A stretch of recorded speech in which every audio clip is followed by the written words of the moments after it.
The North Cascades. They call it the American Alps. Over 500,000 acres of wilderness, glaciers, peaks, valleys that haven't changed in 10,000 years. Most people go there for the silence. Most come back with nothing but photographs. But some people come back with different stories. They're not claiming anything supernatural. They're not sure what happened. They just know something felt off, and they haven't gone back. My compass worked fine. It just didn't point the right way.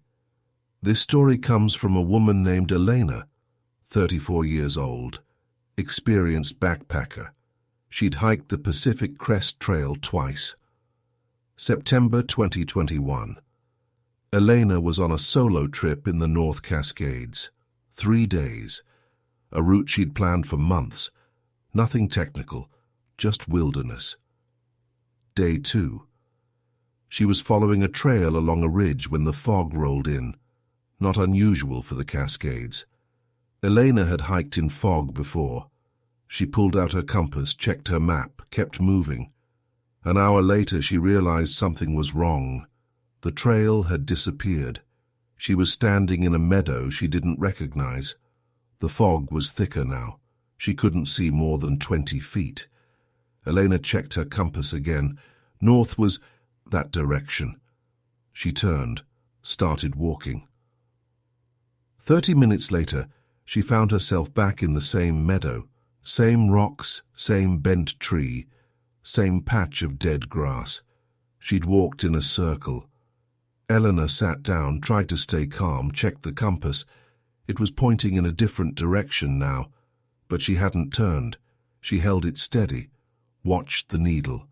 It moved, slowly, not snapping, just refusing to settle. The compass wasn't broken. She'd bought it 3 weeks ago. It had worked perfectly that morning. Elena put it away, decided to wait for the fog to lift. She sat there for 2 hours. The fog didn't lift. When she finally stood up and started walking, no compass, no map, just instinct, she found the trail in 15 minutes. She hiked out that afternoon, reached her car before dark. She told me, "I'm not saying the compass was wrong. Maybe I was reading it wrong. Maybe the fog disoriented me more than I realized." She paused. "But I've been hiking for 15 years. I know how to read a compass. And that day, it wasn't pointing where it should." She shrugged. "Maybe there's a geological explanation. Magnetic interference, something in the rocks." Another pause. "I just know I don't trust that meadow, and I haven't been back to the Cascades since." She still hikes. Different mountains now. She bought a new compass, says it works fine. She doesn't know why she felt the need to replace it. I heard footsteps outside my cabin. When I checked in the morning, there were no tracks. This story comes from a former park ranger named David, 47 years old, 12 years with the National Park Service, left in 2022. David worked at a remote ranger station in the North Cascades, the kind of posting most rangers avoid. No electricity, no cell service, just you and the mountains. He loved it, said the silence was the best part. Until one night in October 2020, David was in his cabin, around 2 a.m. reading by lantern light, couldn't sleep. That's when he heard it. Footsteps, outside, on the gravel path that led to the cabin door. Slow, deliberate. The sound he recognized as boots on stone. David set down his book, listened. The footsteps continued, getting closer. Then they stopped, right outside the door. David waited. His hand moved to the flashlight on the table. Silence. No knock, no voice, just silence. He sat there for 5 minutes. Nothing happened. Eventually he got up, opened the door. Nothing. Empty darkness. the mountains outlined against the stars. David shined his flashlight on the path. No footprints. The gravel was undisturbed. He told himself it was an animal. A deer, maybe. Something that walked differently than it sounded. He went back inside. Didn't sleep that night. The next morning he checked the path again. Walked the perimeter of the cabin. No tracks, no disturbance, nothing. He told me, "I thought it was my own footsteps, maybe. Echo from earlier. Sound travels weird in the mountains." He paused. "But I'd been inside for hours, and the sound was coming toward the cabin, not away from it." He shook his head. "I'm not saying it was anything. Probably just the mountain playing tricks. But I requested a transfer 3 months later. He works at a visitor center now, urban park. Lots of people. He says he doesn't miss the silence." The dogs didn't bark. That's what I can't explain.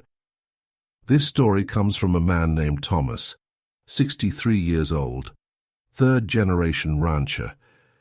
His family has worked land near the North Cascades for almost a century. Thomas doesn't like talking about what happened. He agreed to speak with me once, said he wouldn't do it again. August 2019. Thomas had a flock grazing in a high pasture, about 2 miles from the main house. Remote. Quiet. He'd used that pasture every summer for 30 years. The night of August 14th was clear, warm, no storms, no wind. Thomas went to bed around 10 p.m. His dogs, 2 border collies, working dogs, trained to alert, were outside. They always slept on the porch. Around 3 a.m. Thomas woke up. He doesn't know why, just suddenly awake, heart pounding. He lay there listening. Silence, complete silence. No dogs, no insects, no wind, nothing. Thomas got up, went to the window. The dogs were on the porch, not sleeping, sitting, facing the mountain, completely still. They weren't growling, weren't whimpering, just sitting there, staring at something he couldn't see. Thomas called their names. They didn't move. He went outside, touched one of them. The dog was shaking, trembling, but it wouldn't look away from the mountain. Thomas looked up at the pasture. He couldn't see anything, just darkness, just the outline of the ridge against the sky. He stood there for a long time. The dogs didn't move. Eventually he went back inside, sat in the kitchen until sunrise. When the sun came up, he drove to the pasture. He knew something was wrong before he got there. He could feel it. The flock was gone, not scattered, not running, gone. He found them at the far end of the pasture, all of them, lying in the grass, still, no blood, no wounds, no signs of attack, no predator tracks, no disturbance. Just the flock, silent, motionless. Thomas walked through them, counting.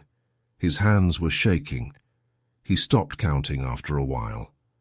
The veterinarian came that afternoon, examined several of the animals, took samples, did tests. Cause of death: inconclusive. Cardiac arrest, maybe. Stress response, something that scared them badly enough to stop their hearts. All of them, at the same time. Thomas stood there while the vet talked. He wasn't really listening. He was thinking about the dogs, how they sat there, staring, shaking. They knew something was coming, and they didn't bark. Thomas paused when he told me this part. 40 years I've worked with dogs. They bark at everything, coyotes, bears, strangers, everything. He looked at me. That night they didn't make a sound. Whatever happened in that pasture, the dogs reacted in a way I'd never seen before. I asked him how many animals he lost. He was quiet for a long moment.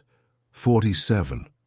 He didn't say anything else, Thomas still works the ranch, but he doesn't use that pasture anymore. He says he stopped walking it. He doesn't look at it anymore. He doesn't want to.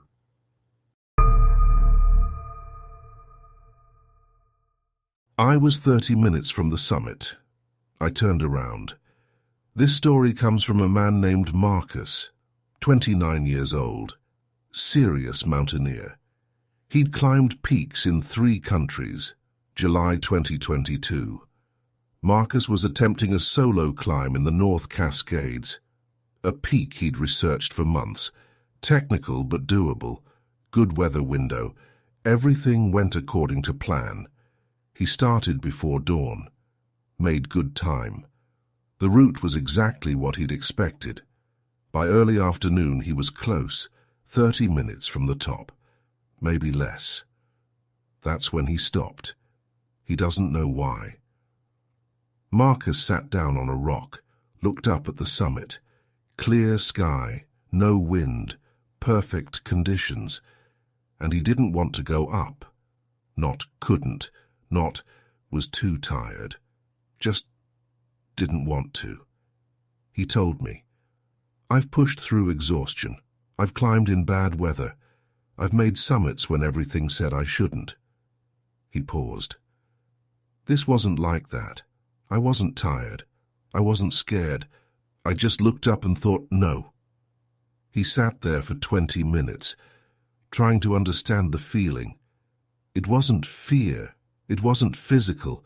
It was just a sense that he shouldn't go higher, that something didn't want him up there. Marcus turned around, climbed back down, reached his camp before dark. He told me, "I've never done that before. Never turned back with the summit right there. No reason." He shook his head. "Maybe I was dehydrated. Maybe altitude was affecting my judgment. There's probably an explanation." Another pause. "But I've been on a lot of mountains, and I've never felt like I wasn't welcome before." He still climbs, different ranges now. He hasn't been back to the North Cascades. He says he might try again someday. He hasn't picked a date. He doesn't sound like he means it. I lived at the edge of the Cascades for 40 years. I don't anymore. This story comes from a woman named Ruth, 71 years old, retired teacher. She and her husband built a house near the North Cascades in 1982. For 4 decades, Ruth loved that place, raised her children there, watched the seasons change, grew old with the mountains outside her window. She moved to Seattle in 2021. She doesn't like to explain why. Ruth told me, "It wasn't one thing. There wasn't a moment. Nothing dramatic happened." She paused. "It's just, over the years the feeling changed. When we first moved there, the mountains felt peaceful, protective, like they were watching over us." Another pause. Somewhere along the way that changed. The watching started to feel different. She couldn't explain it better than that. Her husband passed away in 2019. After that, Ruth was alone in the house she'd lived in for almost 40 years. She started sleeping with the lights on. She started avoiding the windows at night. She started feeling like she shouldn't be there anymore. I'd wake up at 3 a.m. every night, just awake, and I'd lie there thinking, "I should leave. This isn't my place anymore." She told me, "I'm not saying the mountains changed. Maybe I changed. Maybe when you get old, you start feeling things differently." She shook her head. "But I raised 4 children in that house. I was never afraid, not once in 40 years. She looked at me. "The last 2 years I was afraid every night, and I couldn't tell you why." Ruth sold the house in 2021, moved to the city, an apartment with neighbors, streetlights, traffic sounds. She says she sleeps better now. I asked her if she missed the mountains. She was quiet for a long time. I miss what they used to feel like, back when they felt like home. She paused. They don't feel like home anymore. They feel like something else's home, and I was just visiting. She looked out the window. 40 years is a long visit, but I think something wanted me to know it was time to go. She never went back. She says she doesn't plan to.